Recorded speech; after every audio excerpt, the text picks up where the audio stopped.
Hello students, हाय। आज हम पढ़ेंगे political parties. This is the continuation of my lecture 1। आइए बात करते हैं कि पहले हम इस लेक्चर में क्या क्या पढ़ेंगे।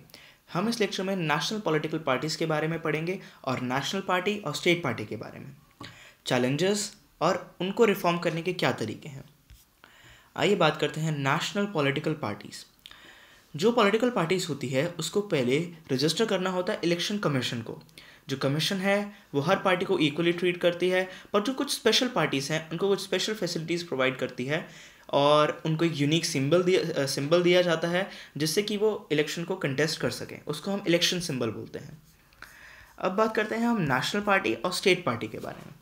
जो स्टेट पार्टी है, अगर वो 6% टोटल वोट्स और 2 सीट्स कवर करे तो हम उसको स्टेट पार्टी कह सकते हैं। और नेशनल पार्टी के लिए 6% टोटल वोट्स और 4 सीट्स अगर हों तो हम उसको नेशनल पार्टी रिकॉग्नाइज कर सकते हैं।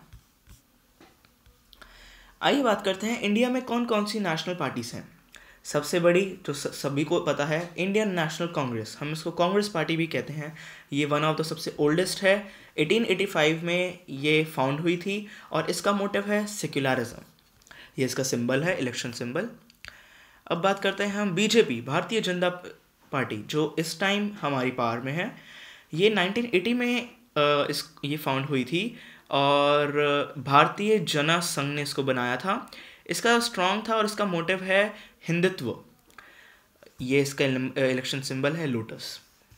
अब हम बात करते हैं बहुजन समाज पार्टी, बीएसपी। इसका सिंबल है एक एलिफेंट। ये पार्टी 1984 में कांसीराम के रूल के लीडरशिप के अंदर फॉर्म हुई थी और ये जो दलित, आदिवासी, ओबीसी हैं और जो रीजनल माइनॉरिटीज़ हैं ये उनको सपोर्ट करती है। आइए बात करते हैं communist party of India, CPI. ये 1925 में फॉर्म हुई थी और इसकी फ़िलॉसफी है सीपीआईएम। ये थोड़े टाइम के लिए वीक हो गई थी क्योंकि ये स्प्लिट हो गई थी 1964 में और इससे हमारा एक अलग बना था सीपीआई ब्रैकेट में एम। आइए बात करते हैं नेशनलिस्ट कांग्रेस पार्टी, एनएसपी। ये हमारी कांग्रेस पार्टी से बिल्कुल अलग है। ये पार्टी 1999 में फॉर्म हुई थी और ये जो पार्टी है डेमोक्रेसी को सपोर्ट करती है, सेक्युलरिज्म, इक्वालिटी, सोशल जस्टिस और फेडरलिज्म को। आइए अब हम बात करते हैं स्टेट पार्टीज़ ऑफ इंडिया। बहुत से ऐसे रीजन्स हैं जिनकी खुद की अलग पार्टीज़ हैं, वो एक नेशनल पार्टी तो नहीं है।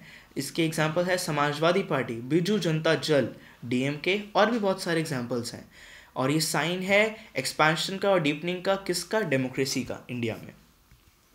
अब बात करते हैं पॉलिटिकल पार्टीज़ के चैलेंजेस की। सबसे बड़ा जो चैलेंज है पॉलिटिकल पार्टीज़ के लिए कि इसमें इंटरनल डेमोक्रेसी बहुत बहुत कम है। जैसे कि जिसके हैंड्स में पावर है सिर्फ वो अपनी पावर को एक्सरसाइज करता है, जो उसके अलग लीडर्स हैं वो उस पावर को एक्सरसाइज नहीं कर पाते। Money and muscle power. Election को जीतने के लिए पार्टी अपना सब कुछ दांव पे लगाती है, वो जो कुछ कर सकती है सब कुछ करती है।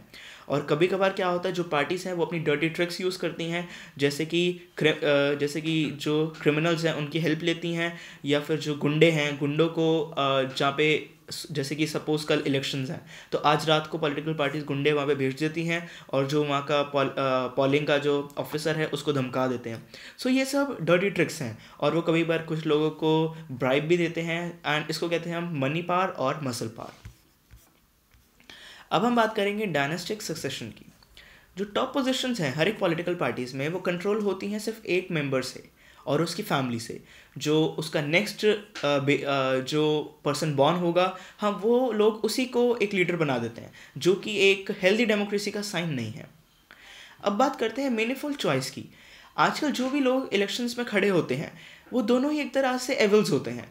अब सिटीजन्स को दोनों एविल में से किसी एक एविल को चूज़ करना है, तो एट लास्ट जो हमारा लीडर बनेगा वो होगा तो एक एविल ही।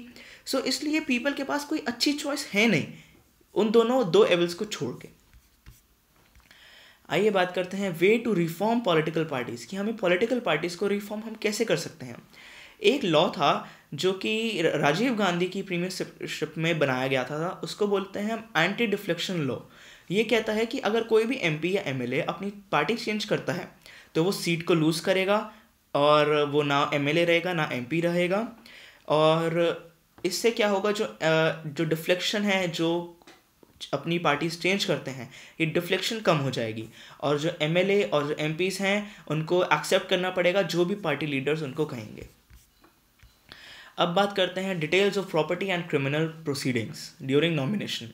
जब कोई पर्सन इलेक्शन में खड़ा होता है तब उससे उसकी प्रॉपर्टी की सारी डिटेल मांगी जाती है और उस पर जो क्रिमिनल केस पेंडिंग है उसकी सारी डिटेल्स मांगी जाती हैं। और तो और इलेक्शन कमीशन ऑफ इंडिया जो है वो उससे उसके इनकम टैक्स रिटर्न्स भी मांगती है। So friends, everything was clear to you, I hope. All the best. मैंने आपके लिए एक वीडियो सर्च करी है, ये वीडियो आपको क्लियर करेगी कि एक्चुअली इंडिया में पॉलिटिकल पार्टी सिस्टम होता कैसे है। आइए देखते हैं। As a citizen of India, you get to vote twice every 5 years. You can cast one vote in the national election and the other one in your state election. India is divided up into small constituencies, which are areas of roughly the same population. In your constituency, keep in mind that the candidates can either belong to a political party or can stand as an independent.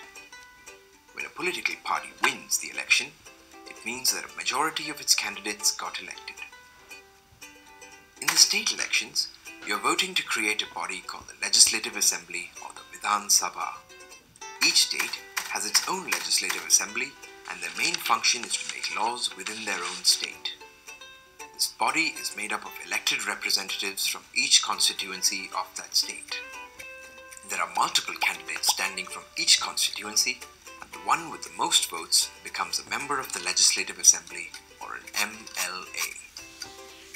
Each state's Legislative Assembly also elects candidates into the upper house of the parliament. This is called the Rajya Sabha or the Council of States.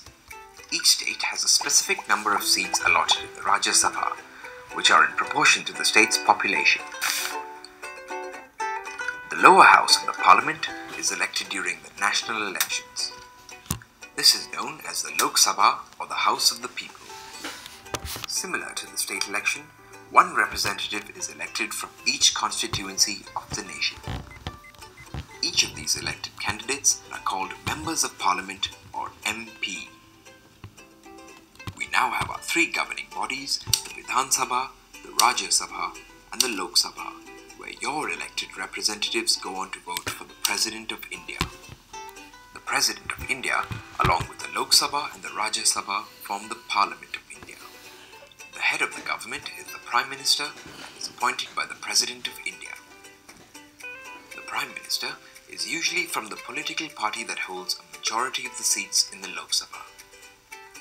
The person to be appointed as Prime Minister must be a member of either house of the Parliament and also appoints members from the houses into a body called the Cabinet of India. This body of ministers is in charge of specific portfolios such as the Ministry of Agriculture, Textiles, Defence, Finance, Law and Justice, Culture and other such ministries that have a direct effect on your life. You have 2 votes every 5 years. 2 votes that help select those who govern and affect the lives of the largest democracy in the world. Use them well.